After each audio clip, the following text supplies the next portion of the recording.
bog'larga boramiz, 100 ta daraxtga 100 xil shakl. Biz ularni bitta tartibga olishimiz kerak.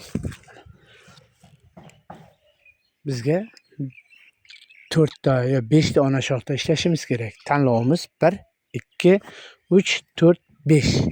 Bular pastga tashlovchi, hosilxona bilan ishlovchi kaltaklar hisoblanadi. Endi biz o'rtadagini olamiz. Yordam berish maqsadida mana bular keyingi yilgi gulxona ekan, hosilxona. Bu barlarni ola olmaymiz.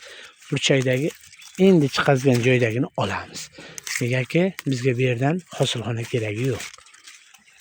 Bu tochkadan keragi yo'q.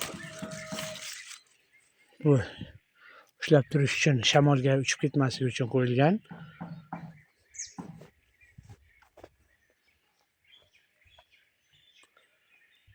Kanalimizni kuzatishni davom eting.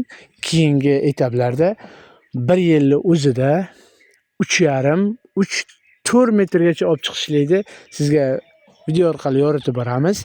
Mana o'sha etapga sizga aytmoqchi bo'lgan 3 metr, 4 metr deganim yaqinlashib qolgan. Tepasi chikonka bo'ladi. Chikonkadan so'ng hali bizda may oyi, bugun 1-may. 1-mayda sizga shu ko'rsatkichni beryapti. Endi 4 metr deganim 3,5-4 metr deganim yerdan salgina bizga yordamchimiz bor.